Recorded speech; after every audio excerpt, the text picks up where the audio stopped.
तो साइंटिस्ट आगे देखिए एक्सरसाइज 9.8 का 7th क्वेश्चन स्टार्ट करेंगे। साइंटिस्ट 7th क्वेश्चन की स्टेटमेंट के अंदर बोल रखा है, जो 7th क्वेश्चन का फर्स्ट पार्ट है इसमें बोला find the coordinate of the points on the line whose distance from the line is √5। Scientist इसने यहाँ पे दो अलग अलग लाइन दे रखी है, ठीक है। तो इसने बोला है कि इस लाइन का कौन सा पॉइंट है जिसकी इस लाइन से परपेंडिकुलर डिस्टेंस √5 है। तो एक बार तो साइंटिस्ट जो अपने पास गिवन केस दे रखा है उसके अकॉर्डिंग नोट करते हैं। टू गिवन साइंटिस्ट इसके अंदर ना मान लेते हैं कि अपने पास दो लाइन दे रखी है। ये अपनी एक लाइन L1 है और ये अपनी लाइन L2 है। जो लाइन L1 की इक्वेशन दे रखी है साइंटिस्ट, वो इक्वेशन इसने दे रखी है x + y + 3 = 0। और सेकेंड लाइन की जो इक्वेशन है वो इसने दे रखी है अपने को x + 2y + 2 = 0, ठीक है ना। तो साइंटिस्ट इसने ये बोला है कि लाइन L1 के ऊपर कोई भी एक पॉइंट P है, मान लेते हैं कोई भी एक पॉइंट P है, तो इस P पॉइंट की लाइन L2 से जो परपेंडिकुलर डिस्टेंस वो इसने दे रखी है √5, ठीक है। ये जो P पॉइंट है ये इस लाइन के ऊपर है, तो अपने को ये P पॉइंट के कोऑर्डिनेट निकालने हैं। तो साइंटिस्ट मान लेते हैं कि जो अपना P पॉइंट इसके कोऑर्डिनेट अपने हैं x1 और y1, ठीक है ना। तो इसके कोऑर्डिनेट कैसे निकालेंगे देखिए, अब इसका डायरेक्ट सॉल्यूशन करते हैं।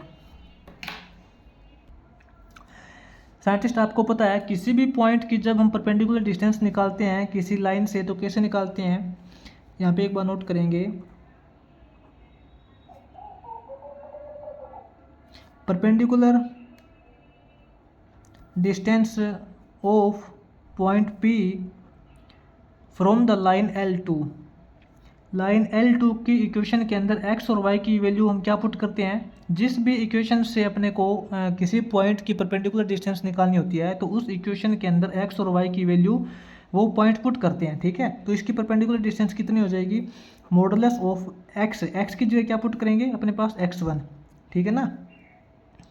x1 + 2y, y की जगह ये y1 हमने जो माना था 2y1 + 2, ठीक है, अपॉन √a² + b², यानी कि जो x का कोफिशिएंट क्या है 1 का स्क्वायर करेंगे 1 + b², y का कोफिशिएंट 2 का स्क्वायर करेंगे 4, ठीक है, = ये जो परपेंडिकुलर डिस्टेंस इसने दे रखी है √5। तो इक्वल टू अपने पास साइंटिस्ट आगे क्या रिजल्ट बनेगा देखिए, ये अपने पास हो जाएगा x1 + 2y1 + 2 इसका मॉडुलस, ठीक है, अपॉन रूट के अंदर 1 + 4 करेंगे 5, √5 = √5, ठीक है। अब साइंटिस्ट इसकी क्रॉस मल्टीप्लाई कर लेते हैं एक बार। क्रॉस मल्टीप्लाई करेंगे तो क्या हो जाएगा, इस तरफ अपने पास यहाँ बनेगा x1 + 2y1 + 2 इसका मॉडुलस = √5 × √5, √5 × √5 करेंगे तो 5 हो जाएगा। अब साइंटिस्ट इसके अंदर ऐसा देखिए आप, ये जो वैल्यू है मॉडुलस के अंदर है, इसका मतलब क्या होता है कि अंदर वाली वैल्यू पॉजिटिव भी हो सकती है और नेगेटिव भी हो सकती है ना, तभी तो मॉडुलस के अंदर है। मॉडुलस से बाहर लिखते टाइम इसको पॉजिटिव ही लिखते हैं। तो साइंटिस्ट ये वैल्यू पॉजिटिव नेगेटिव हो सकती है, तो इसका जब हम ये मॉडुलस हटाएंगे तो इसको कैसे लिखेंगे, अपने पास यहाँ पे हो जाएगा x1 + 2y1 + 2 = ±5, ठीक है। ये जो प्लस की वैल्यू भी हो सकती है और माइनस की वैल्यू भी हो सकती है, तो इसका मतलब हमने कर दिया ±5। एक तो साइंटिस्ट अपने पास मान लेते हैं इक्वेशन ये आ गई, अपने पास एक इक्वेशन ये आ गई। अब देखिए साइंटिस्ट इसने ये बोला है कि ये जो पॉइंट x1 और y1 है P पॉइंट, ये इस लाइन का पॉइंट है। अगर ये पॉइंट इस लाइन का है तो इसका मतलब इस इक्वेशन को सेटिस्फाई करेगा ये, ठीक है। तो अकॉर्डिंग टू क्वेश्चन के अकॉर्डिंग साइंटिस्ट ये जो पॉइंट P है लाइज ऑन लाइन L1, ये लाइन L1 के ऊपर लाई करता है।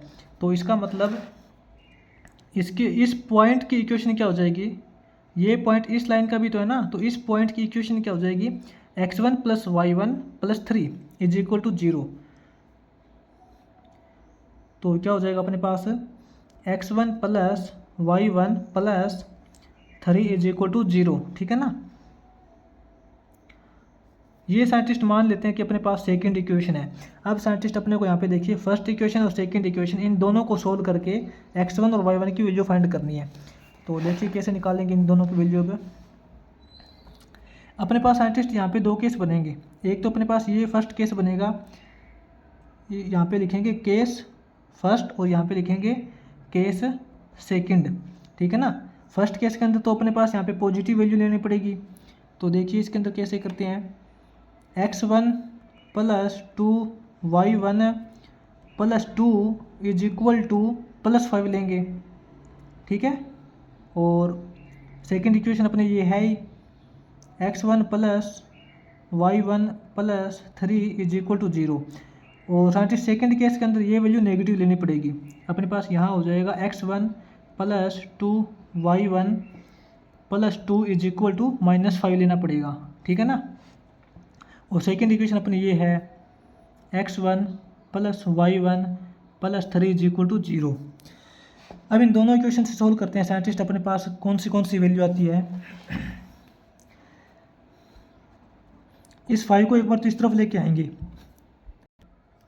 अपने पास क्या बनेगा, x1 + 2y1 + 2 -5 = 0, ठीक है। अपने पास ये क्या इक्वेशन बन जाएगी। इसके नीचे साइंटिस्ट एक बार सेकंड इक्वेशन पुट कर लेते हैं, कोई प्रॉब्लम नहीं है।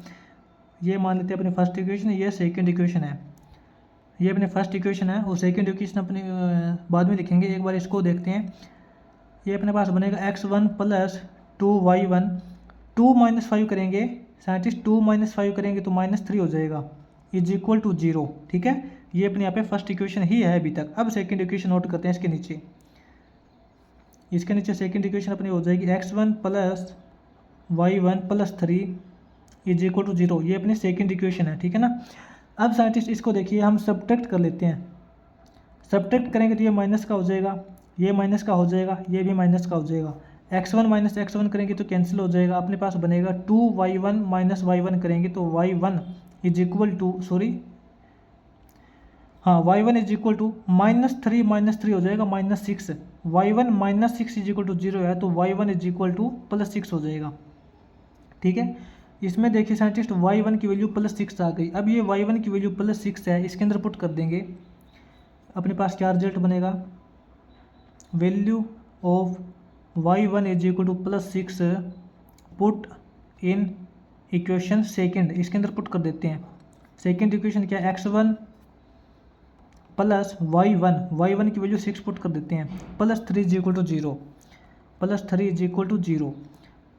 x1 + 9 = 0, x1 = -9, ठीक है। तो साइंटिस्ट यहाँ से अपने पास x1 की वैल्यू -9 आ गई। x1 की वैल्यू -9 और y1 की वैल्यू 6। तो साइंटिस्ट अपना ये जो x1 y1 ये पॉइंट क्या है, ये पॉइंट अपना -9 और 6 है। इसके अलावा साइंटिस्ट जब हम इस सेकंड केस से सोल्व करेंगे तो अपने पास x1 और y1 की दो अलग वैल्यू और आएगी। वो कौन सी वैल्यू आएगी देखिए, इसके अंदर साइंटिस्ट ये अपनी इक्वेशन फर्स्ट है ना, ये अपनी सेकंड इक्वेशन है। तो देखिए फर्स्ट इक्वेशन को कैसे लिखते हैं हम, x1 + 2y1 + 2 और ये +5 हो जाएगा, +5 = 0, ठीक है। ये अपनी फर्स्ट इक्वेशन ही है अभी तक। फर्स्ट इक्वेशन कैसे आएगी अपने पास, x1 + 2y1 + 7 = 0। ये अपने पास यहाँ पे फर्स्ट इक्वेशन ही है। अब सेकंड इक्वेशन इसके नीचे लिखेंगे, x1 + y1 + 3 = 0। ये सेकंड इक्वेशन हो जाएगी। अब फर्स्ट और सेकंड इक्वेशन इन दोनों से सोल्व करते हैं। तो साइंटिस्ट इसको हम सब्ट्रैक्ट कर लेते हैं, ठीक है। तो ये माइनस का हो जाएगा, ये माइनस और ये माइनस, x1 - x1 कैंसिल हो जाएगा। 2y1 - y1 करेंगे तो y1 हो जाएगा और 7 - 3 करेंगे +4 = 0। y1 + 4 = 0 है तो इसके अकॉर्डिंग y1 की वैल्यू -4, ठीक है। y1 की वैल्यू -4 हो जाएगी।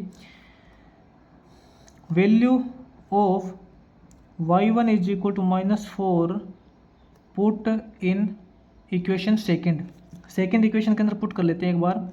x1 प्लस y1 की value -4 plus 3 is equal to 0। तो इसके अकॉर्डिंग साइंटिस्ट अपने पास x1 -4 plus 3 is equal to 0, x1 3 -4 करेंगे -1 इज इक्वल टू 0 और x1 इज इक्वल टू +1। यहाँ से साइंटिस्ट अपने पास देखिए x1 की वैल्यू +1 आई है और y1 की वैल्यू -4, 1 और -4। ये जो पॉइंट है साइंटिस्ट अपना 1 और -4।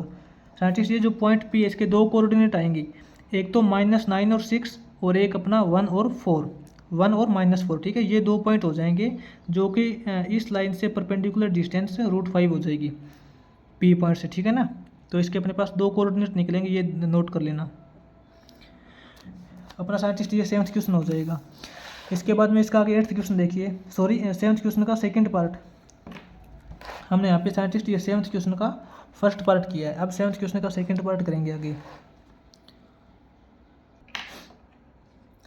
तो साइंटिस्ट देखिए आगे 7th क्वेश्चन का सेकंड पार्ट करेंगे।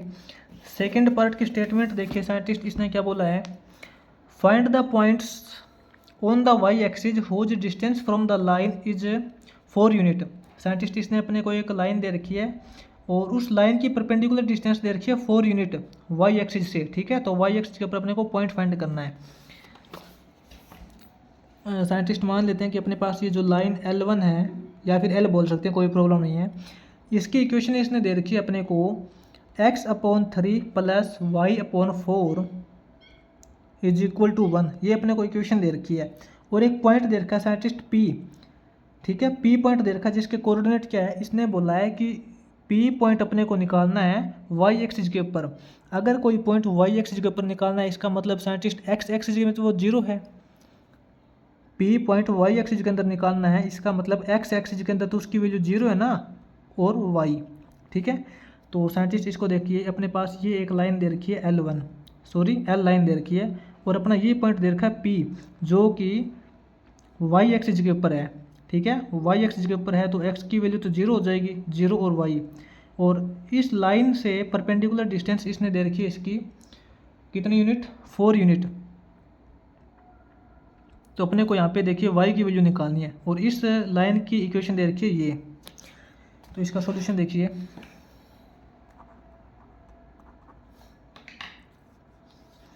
साइंटिस्ट सबसे पहले तो ये देखिए जो लाइन L दे रखी है अपनी, इसकी इक्वेशन इसने दे रखी है इंटरसेप्ट फॉर्म के अंदर, है ना। इंटरसेप्ट फॉर्म के अंदर दे रखी है x/x intercept plus y/y intercept is equal to 1।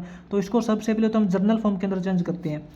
Equation of line L क्या दे रखी है, x/3 प्लस y/4 दे रखी है। तो यहाँ पे 4 और 3 कैल्शियम लेंगे साइंटिस्ट, ये अपना हो जाएगा 12। तो अपने पास यहाँ पे हो जाएगा ये 4x plus 3y is equal to 1। इसकी क्रॉस मल्टीप्लाई करेंगे तो अपने पास बनेगा 4x प्लस 3y, ठीक है, is equal to 12। 4x plus 3y minus 12 is equal to 0। तो साइंटिस्ट अपनी जो लाइन L1 है इसकी इक्वेशन क्या बनेगी, 4x plus 3y minus 12 is equal to 0। अब देखिए इस लाइन की इक्वेशन आ गई ये। ठीक है, इसकी परपेंडिकुलर डिस्टेंस दे रखी है 0 y से 4 यूनिट। तो अपने को y की वैल्यू निकालनी है, सिंपल है। अब देखिए साइंटिस्ट इसके अंदर हम करते हैं परपेंडिकुलर डिस्टेंस के लिए formula use. Now perpendicular distance of point P from line L। ठीक है, तो परपेंडिकुलर डिस्टेंस के लिए साइंटिस्ट आपको पता है कौन सा फॉर्मूला यूज करते हैं, मॉडुलस ऑफ। ये जो साइंटिस्ट लाइन की इक्वेशन दे रखी है इसके अंदर x और y की वैल्यू वो पुट करते हैं जिसकी हमें जिस पॉइंट से परपेंडिकुलर डिस्टेंस निकालनी होती है। 4x, x की वैल्यू 0 पुट करेंगे, 4 into 0 plus 3y, 3 into y, y की वैल्यू तो ये सेम है साइंटिस्ट, इसको y1 मान लेते हैं। ठीक है, y1 क्योंकि y तो इसके अंदर दे रखा है तो ये पॉइंट हम y1 मान लेते हैं एक बार। -12 इसका modulus upon under the root a square, यानी कि x का कोफिशिएंट 4 का स्क्वायर करेंगे 16 प्लस b स्क्वायर, y का कोफिशिएंट 3 3 का स्क्वायर करेंगे 9 इज इक्वल टू, ये जो परपेंडिकुलर डिस्टेंस इसने कितनी दे रखी है 4 यूनिट।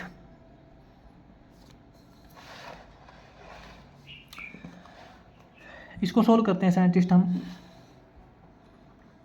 4 इंटू जीरो करें तो ये तो कंप्लीट जीरो हो जाएगा, ये कंप्लीट जीरो हो जाएगा, तो अपने पास बचेगा 3y1 माइनस 12 इसका मॉडुलस अपोन में साइंटिस्ट अपने बचेगा 16 प्लस 9 करेंगे 25 और 25 का स्क्वायर रूट करेंगे तो अपने पास आएगा 5 इज इक्वल टू 4 दे रखा है। तो इसकी साइंटिस्ट क्रॉस मल्टीप्लाई कर लेते हैं। इसकी क्रॉस मल्टीप्लाई करेंगे तो अपने पास हो जाएगा 3y1 माइनस 12 इसका मॉडुलस इज इक्वल टू 5 और 20। ठीक है, तो यहाँ से साइंटिस्ट देखिए ये जो 3y1 माइनस 12 है ये पॉजिटिव वैल्यू भी हो सकती है और नेगेटिव वैल्यू भी हो सकती है। तो मॉडुलस से बाहर इसको कैसे लिखेंगे, 3y1 minus 12 is equal to plus minus 20। तो इसके अकॉर्डिंग अपने पास यहाँ पे दो वैल्यू आएगी। एक तो हम करेंगे 3y1 minus 12 is equal to plus 20 और एक बार हम करेंगे 3y1 minus 12 is equal to minus 20। तो इसके according scientist 3y1 is equal to अपने पास हो जाएगा 20 plus 12। 3y1 is equal to 20 plus 12 करेंगे 32 और y1 की वैल्यू हो जाएगी 32/3। ठीक है, और इसके अकॉर्डिंग y1 की वैल्यू क्या हो जाएगी, 3y1 is equal to minus 20 ये प्लस 12 हो जाएगा। 3y1 is equal to 12 minus 20 करेंगे तो माइनस 8। y1 की वैल्यू साइंटिस्ट अपने पास हो जाएगी माइनस 8/3। अपने पास साइंटिस्ट यहाँ से जो y की वैल्यू आएगी y एक्सिस पे वो दो वैल्यू आएगी अपनी, एक तो 32/3 और एक माइनस 8/3। ठीक है, ये जो साइंटिस्ट अपना y1 है इसकी वैल्यू अपने पास 2 हो जाएगी। ये जो पॉइंट P है इसके कोऑर्डिनेट क्या बनेंगे, इसके कोऑर्डिनेट y एक्सिस के ऊपर एक तो बनेगा 0 तो है ही, और y1 की वैल्यू क्या है 32/3 और एक अपना दूसरा पॉइंट बनेगा 0 और माइनस 8/3। ठीक है, ये दो पॉइंट अपने बन जाएंगे। ये साइंटिस्ट अपने यहाँ पे सेवन्थ क्वेश्चन कंप्लीट हो जाएगा। तो साइंटिस्ट आगे इसका देखिए 8th क्वेश्चन करेंगे। 8th क्वेश्चन की स्टेटमेंट देखिए साइंटिस्ट, इसने बोल रखा है show that the line is mid parallel to the lines. इसने साइंटिस्ट अपने को यहाँ पे 3 अलग अलग टाइप की लाइन दे रखी है। ठीक है, इसको मान लेते हैं कि लाइन L1 है, ये अपनी यहाँ पे लाइन L2 है और ये अपने यहाँ पे लाइन L3 है। तो साइंटिस्ट अपने को प्रूव ये करना है कि ये जो लाइन L1 है वो लाइन L2 और लाइन L3 का मिड पैरेलल है। मिड पैरेलल का मतलब क्या है कि ये जो लाइन L1 है इन दोनों लाइन के पैरेलल तो है लेकिन मिड इसका मतलब बीच में, इन दोनों लाइन के बीच में है ये। ठीक है, ये प्रूव कैसे करेंगे देखिए। इसके अंदर साइंटिस्ट एक बार हम नोट कर लेते हैं condition 2 given L1 L2 L3। इसने साइंटिस्ट L1 की अपने को इक्वेशन दे रखी है 5x minus 2y minus 1 is equal to 0, और सेकेंड लाइन की इक्वेशन दे रखी है 5x माइनस 2y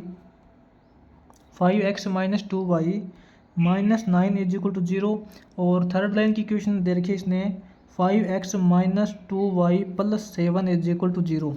ये अपने यहाँ पे 3 लाइन दे रखी है और अपने को प्रूव ये करना है कि ये जो लाइन L1 है ये इन दोनों के मिड पैरेलल है। तो मिड का मतलब ये यहाँ पे देखिए साइंटिस्ट, यहाँ पे मान लेते हैं कि लाइन अपनी L1 है। ठीक है, जिसकी इक्वेशन ये दे रखी है, ये अपनी यहाँ पे लाइन L2 है लेकिन लाइन L3 साइंटिस्ट यहाँ पे होगी। ठीक है, इसने बोला है कि अपने को ये प्रूव करना है कि जो लाइन L1 है वो लाइन L2 और L3 के पैरेलल तो है लेकिन इन दोनों के बीच में है।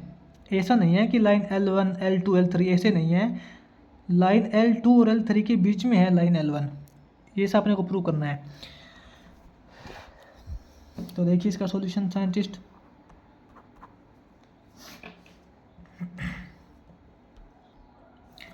तो साइंटिस्ट आपको पता है किसी भी दो पैरेलल लाइन के बीच में जब परपेंडिकुलर डिस्टेंस निकालते हैं तो कैसे निकालते हैं। एक तो ये परपेंडिकुलर डिस्टेंस हो जाएगी लाइन L1 और L3 के बीच में, और एक ये अपने पास परपेंडिकुलर डिस्टेंस हो जाएगी लाइन L1 और L2 के बीच में। ठीक है, तो साइंटिस्ट सबसे पहले हम परपेंडिकुलर डिस्टेंस निकालते हैं लाइन L1 और L2 के बीच में। Perpendicular distance between two parallel line L1 and L2। Line L1 और L2 के बीच में साइंटिस्ट परपेंडिकुलर डिस्टेंस कैसे निकालते हैं, आपको पता है formula, modulus of C1 minus C2 upon under the root a square plus b square.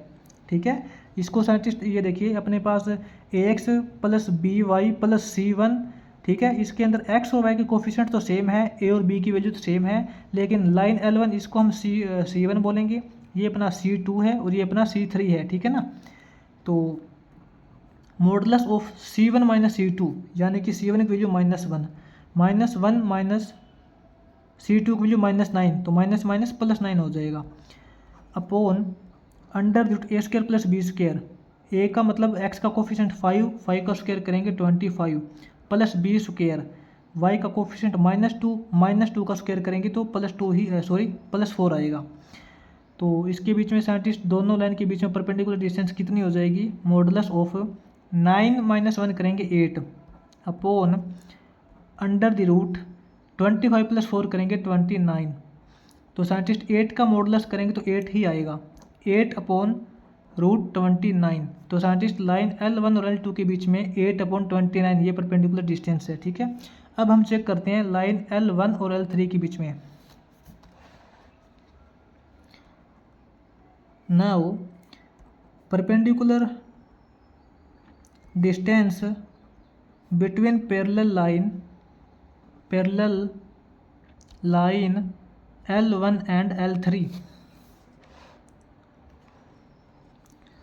L1 और L3 के बीच में परपेंडिकुलर डिस्टेंस ये कैसे फाइंड करेंगे, modulus of C1 minus C3 upon under the root a square plus b square is equal to modulus of C1 minus C3, C1 की value -1 minus C3 की value 7 upon under the root a square plus b square की value scientist अपने पास root 29 आई है। ठीक है, तो is equal to -1 -7 करेंगे -8 इसका modulus upon root 29। Scientist modulus से बाहर इसको लिखेंगे तो प्लस का 8 लिखा जाएगा, प्लस का 8 अपॉन रूट 29। ये देखिए साइंटिस्ट दोनों डिस्टेंस अपनी लाइन L1 और L3 के बीच में डिस्टेंस 8.29 और L1 और L3 के बीच में भी अपने पास 8/√29 दोनों डिस्टेंस सेम है। इसका मतलब साइंटिस्ट लाइन L1 की जो डिस्टेंस है लाइन L2 और लाइन L3 से वो सेम आई है। साइंटिस्ट सेम डिस्टेंस तो तभी आ सकती है जब ये लाइन इन दोनों के बीच में होगी। अगर ये लाइन इन दोनों के ऊपर या फिर नीचे होती तो ये जो डिस्टेंस वो सेम नहीं आती। ठीक है, तो यहाँ पे साइंटिस्ट क्या लिखेंगे, here perpendicular distance between line L1 and L2 equal to है perpendicular distance between line L1 and L3। ठीक है, ये जो परपेंडिकुलर डिस्टेंस सेम है इसका मतलब लाइन L1 है is mid parallel. Mid parallel का मतलब इन दोनों लाइन के बीच में है ये। ठीक है, ये लाइन L1 इसके नीचे नहीं है ना ही ऊपर है, इन दोनों के बीच में है। Line L1 is mid parallel to line L3 and line L2। ठीक है, ये अपने को प्रूव करना था। साइंटिस्ट ये अपना यहाँ पे 8th क्वेश्चन हो जाएगा।